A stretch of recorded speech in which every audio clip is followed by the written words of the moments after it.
কাছে কোনো মোবাইল নাই, আর এটা হচ্ছে আপনাদের কোম্পানির নাম্বারে যোগাযোগ করলে তারা যদি আমার সাথে কথা বলতে চায় বা দেখা করতে চায়, তো সেই ক্ষেত্রে আপনাদের নাম্বারের মাধ্যমেই আমি কথা বলতে পারবো।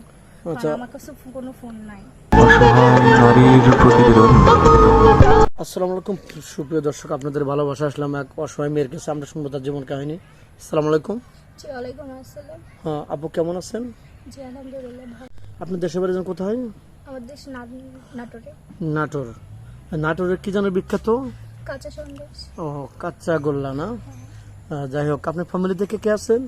আমার বড় বোন আছে, আর কেউ নেই। আর কেউ নেই? না।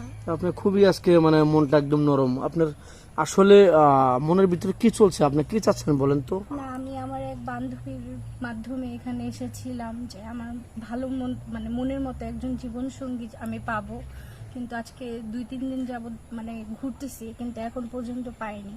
তো আমি কালকে চলে যাব, এই জন্যই মনটা অনেক খারাপ। কি আমি দেখতে কি এতই অসুন্দর যে আমার মানে কপালে কেউ মানে জীবন সঙ্গী এখনো আমি পেলাম না।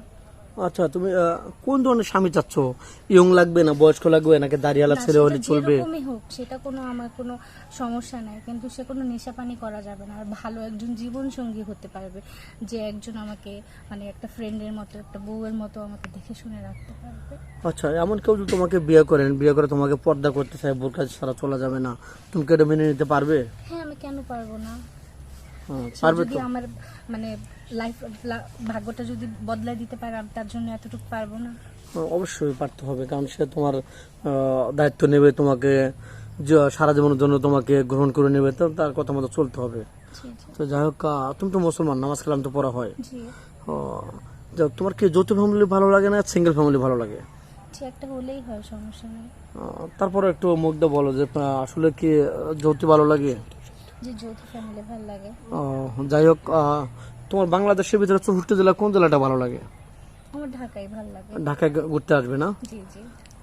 এমন কিছু ঘটনা আছে যে দীর্ঘদিন তুমি একটা রিক্সায় আপ ডাউন করছো, কোনো রিক্সাওয়ালা তোমাকে ভালোবাসা অফার করছে, বা কোনো বিয়েতে কোনো ছেলে তোমাকে ভালোবাসা অফার করছে, তুমি বা তোমার পিছনে 2-4 দিন ঘুরছে, এরকম?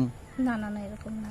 এরকম নাই? কেউ ভালোবাসা অফার করেনি? না বা মার্কেটে শপিং এ গেছো না কেউ? না না, এরকম হয় না। এরকম হয় কি? এত সুন্দর চেহারা, স্কুল জীবনে কোনো প্রেম ভালোবাসা আসেনি? না না, তাই সত্যি? আমি টাকার জন্য অত পড়তেও পারি না, আমি ক্লাস 5 পর্যন্ত পড়ছি তো। কিন্তু তোমার তো পড়াশোনা আশা ছিল না? জি।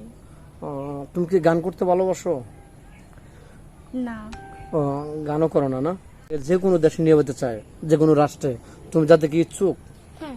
ফ্যামিলির দিক থেকে তোমার বোন বাধা দেবে না? না, আমাকে বাধা দিবে না, কারণ আমার গার্জিয়ান আমি এখন বর্তমানে নিজে, কারণ সে আমাকে বলছে যে তোমার যেখানে ইচ্ছা তুমি সেখানে চলে যেতে পারো, কারণ এখন মানে তারও তো বাচ্চা আছে 2টা, বা আমরা অনেক গরিব, আমাকে এখন দেখে শুনে খাওয়ানোর মতো তাদের কোনো নাই। ও আচ্ছা, বুঝতে পারছি।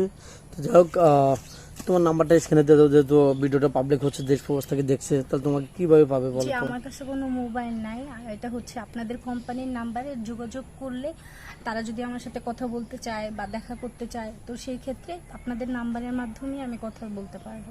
আচ্ছা। কারণ আমার কাছে কোনো ফোন নাই। সুপ্রিয় দর্শক, শুনতে পারলেন, মেয়েটা কোনো ফোন নেই, মেয়েটা একদম ইতিম। বড় বোনের কাছে সে ছোটবেলা থেকে বেড়ে উঠছে। তো যাক, স্কিপ আর বাড়াতে চাচ্ছে না। মেয়ের কোনো ফোন নাম্বার নেই, আমাদের নাম্বার দেওয়া থাকবে। কেউ ভিডিও কল দেবেন না, ভিডিও কল দিলে ব্লক করতে বাধ্য হবে। অডিও কল দেবেন। ভালো থাকবেন, সুস্থ থাকবেন, এই বলে শেষ করে দিচ্ছি। আল্লাহ হাফেজ।